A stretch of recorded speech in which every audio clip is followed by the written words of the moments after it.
स्वागत है। आज नवरात्रि का दूसरा दिन है और आज हम माँ ब्रह्मचारिणी के स्वरूप पर थोड़ा गहराई से बात करेंगे। जी। हमारे पास एक लेख है, माँ ब्रह्मचारिणी, ज्ञान और तपस्या की देवी। तो देखते हैं इस लेख से क्या क्या खास बातें निकल कर आती हैं माँ के इस रूप के बारे में। तो सबसे पहले ये नाम ही है ब्रह्मचारिणी, इसका मतलब क्या है? लेख के हिसाब से इसका अर्थ हुआ वो जो ब्रह्म का आचरण करती हैं, मतलब तपस्या। हाँ, तपस्या का आचरण करने वाली ये देवी पार्वती का वो रूप है जब वो अविवाहित थीं और कठोर तपस्या कर रही थीं। अच्छा। तो ज्ञान, तप और वो जो कहते हैं वैराग्य, मतलब दुनिया की चीजों से डिटैचमेंट, वो इनके इस रूप का मूल तत्व है। बिल्कुल। और उनका जो चित्रण है वो भी बड़ा मतलब सिंपल लेकिन पावरफुल है। हाँ, बिल्कुल सादा, कोई श्रृंगार नहीं, सफेद साड़ी और नंगे पैर। हाँ, नंगे पैर। एक हाथ में वो जलपात्र, कुंभ जिसे कहते हैं, जी, जो जीवन और पवित्रता का प्रतीक हो सकता है। हाँ। और दूसरे हाथ में जपमाला। और लेख में ये भी था कि रुद्राक्ष जो शिवजी से जुड़ा है वो उनको सबसे प्रिय है। हाँ, ये छोटी छोटी बातें उनके शिव के प्रति जो उनका समर्पण था उसे और साफ करती हैं। सही। और कहते हैं कि उनका आशीर्वाद जीवन में सुख, शांति, समृद्धि लाता है।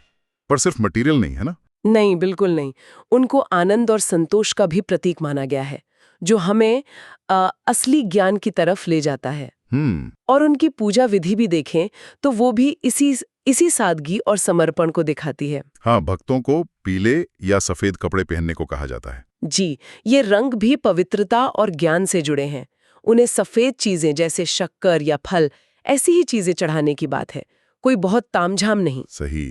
घी का दीपक जलाकर दुर्गा सप्तशती का पाठ करने का भी जिक्र है। हाँ, दुर्गा सप्तशती जो देवी महात्म्य है, जिसमें देवी के सारे रूपों और शक्तियों का वर्णन है, और माँ ब्रह्मचारिणी का बीज मंत्र भी है। हाँ, वो मंत्र था ओम ऐं ह्रीं क्लीं ब्रह्मचारिण्यै नमः। ये बीज मंत्र क्या होते हैं, थोड़ा समझाएंगी? देखिए, बीज मंत्र जो है वो दरअसल किसी देवी या देवता की, आप कह सकती हैं, मूल ध्वनि या ऊर्जा का एकदम शॉर्ट फॉर्म होते हैं। अच्छा। माना जाता है कि इनको जपने से उस देवी या देवता की खास एनर्जी से कनेक्शन बनता है। तो माँ ब्रह्मचारिणी का ये मंत्र जपने से उनकी ऊर्जा यानी ज्ञान, तप, वैराग्य, वो शक्ति जागृत होते हैं। दिलचस्प।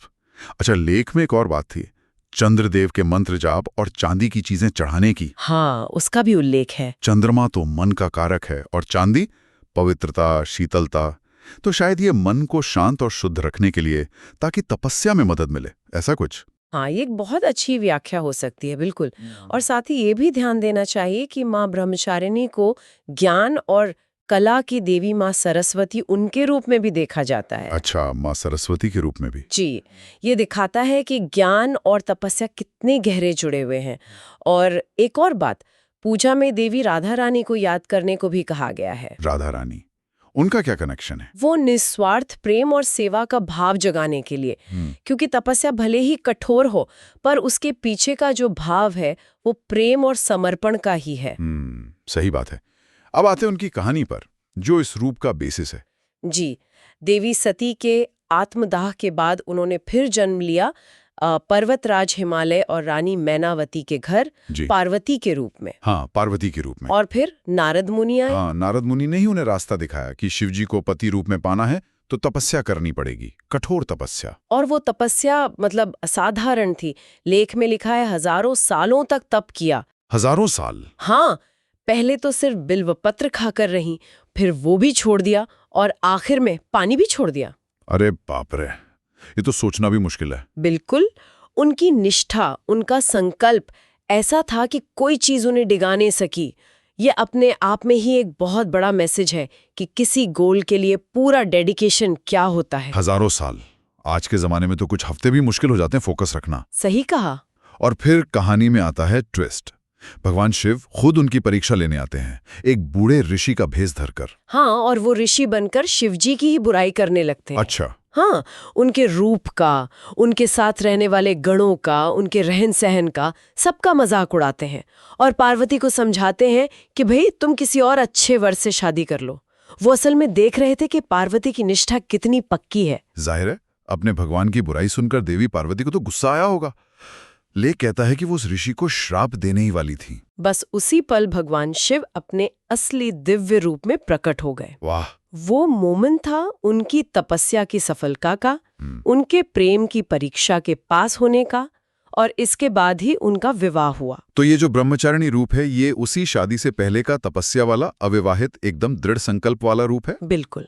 ये दिखाता है कि बड़ी उपलब्धियों के पीछे अक्सर कितनी गहरी साधना और सेल्फ डिसिप्लिन होता है। सही कहा। उनका पूरा जीवन, खासकर ये ब्रह्मचारिणी वाला जो दौर है, वो एक तरह से विल पावर और फोकस की कहानी है। हाँ।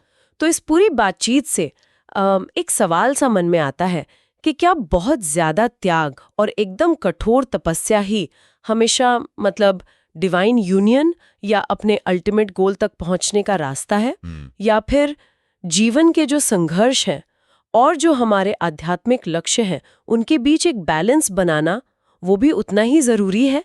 ये सोचने वाली बात है कि माँ ब्रह्मचारिणी का जीवन हमें अपने लक्ष्यों के प्रति समर्पण और रास्ते की मुश्किलों से लड़ने के बारे में क्या सिखाता है।